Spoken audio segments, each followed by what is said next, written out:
This is the Book of Life, a show about Jewish kidlit mostly. I'm Heidi Rabinowitz.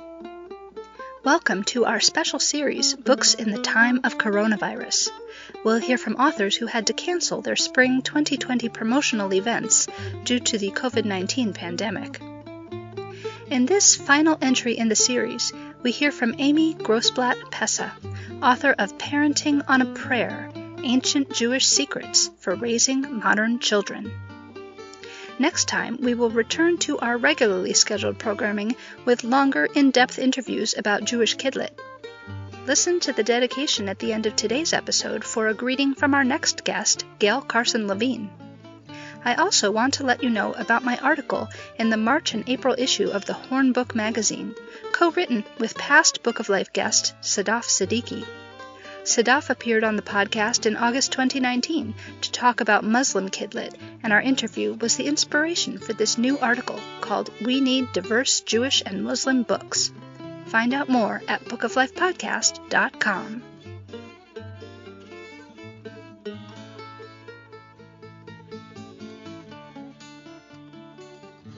Hi, this is Amy Grossblatt-Pessa, and I am from South Florida. I'm excited to be here to talk about my recently published book called Parenting on a Prayer, Ancient Jewish Secrets for Raising Modern Children. It was published by Ben Yehuda Press this past March, and I was going to have an in-person book launch at Congregation Shari Kodesh. Obviously, that was canceled, so I did a virtual book launch, which certainly wasn't the same. One of the things that I was planning to talk about at my book launch is how the idea of my book germinated in the actual sanctuary synagogue space of Shari Kodesh. The book evolved over a period of about a decade or so. I kept a journal for each one of my 3 children, and in that journal, I wrote down funny stories, anecdotes, anything that I wanted to remember that I thought that I would, but actually knew that I wouldn't. And so this journal turned out to be almost like a treasure trove of anecdotes and stories that when my children became parents, my intention was to give it to them. Well, at the same time, while I was raising my kids, for anyone who's done this before, you know it's not a simple path and there are lots of twists and turns. And I was always looking for more information and more ways to get guidance. So after reading lots of parenting books, there were still many difficult decisions that I had to make, and I would look for inspiration and guidance wherever I was.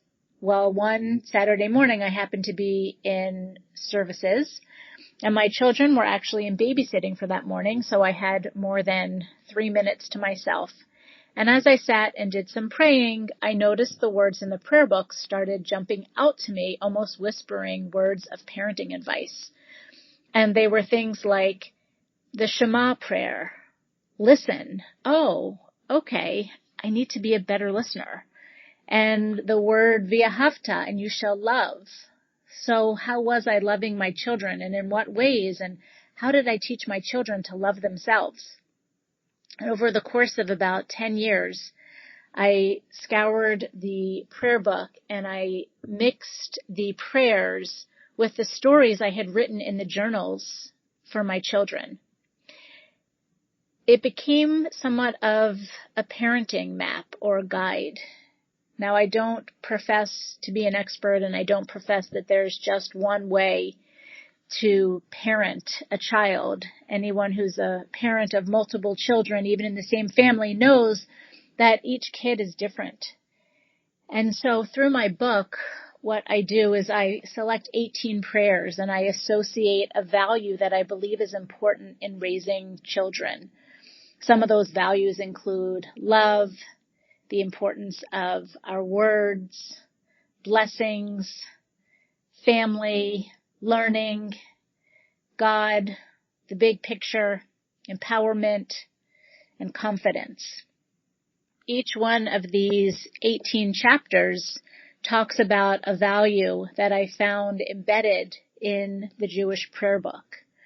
What makes this book unique is that, at least to my knowledge, I haven't found anyone else who has used the prayer book as a way to guide us to become better parents.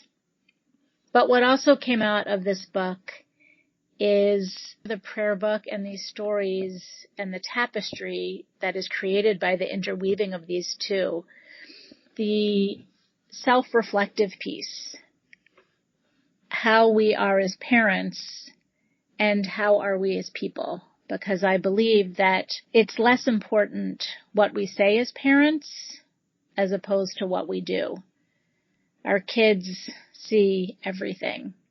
And so part of the opportunity of becoming a parent is not only to learn from our kids and to teach our kids, but also to work on ourselves so that we can be the best version of ourselves showing up for ourselves, for our kids, and for our families. At the end of each chapter, I include activities that help to promote the specific value that's being discussed, in addition to discussion questions for parents to consider, think about, talk about. The combination of the activities and the questions helps to deepen the implementation of this value.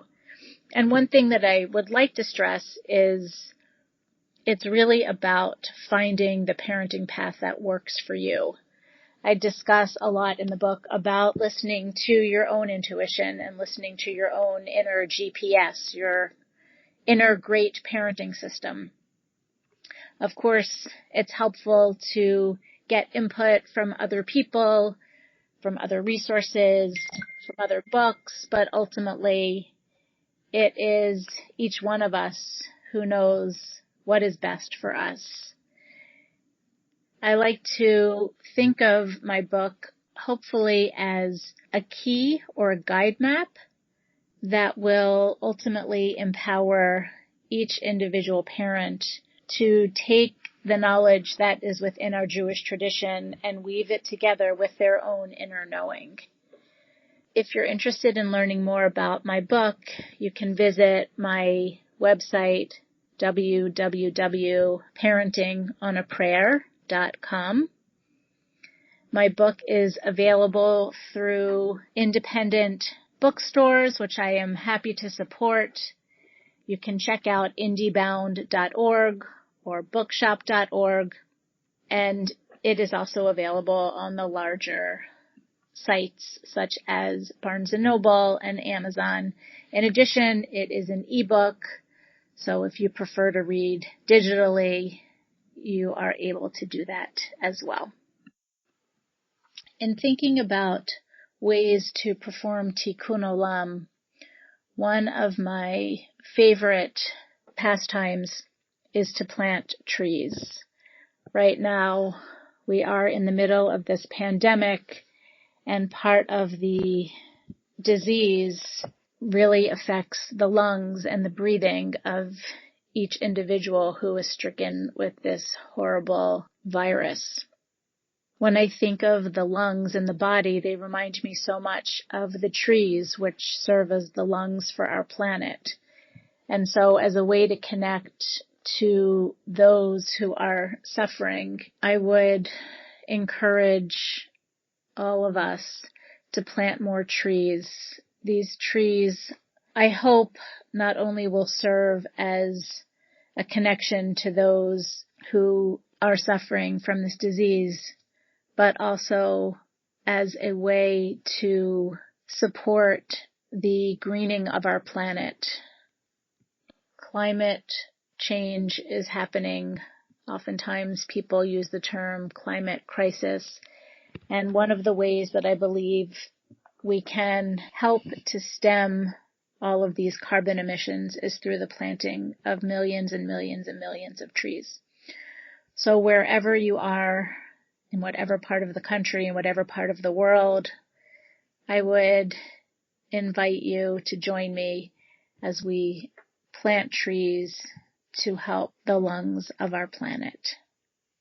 I'd like to offer a very big thank you to Heidi for having me on this podcast. I'm grateful to her vision and her generosity to specifically interview authors who were hoping to launch their book during this time. So many, many thanks again to the Book of Life podcast and for this opportunity to share a bit about my book. I hope everyone will stay safe and healthy. Hi, this is Gail Carson Levine, author of A Ceiling Made of Eggshells. I'll be joining you soon on the Book of Life podcast. In 1492, King Ferdinand and Queen Isabella offered Spain's Jews a choice, convert or leave. My episode is dedicated to the Jews who left, though they faced a hostile Europe and a Mediterranean Sea plagued by pirates.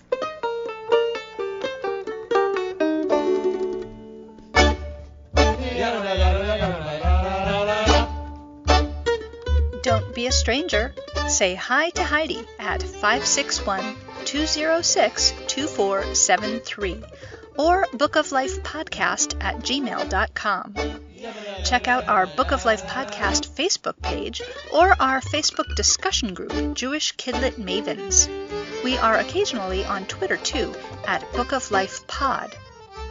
Want to read the books featured on the show?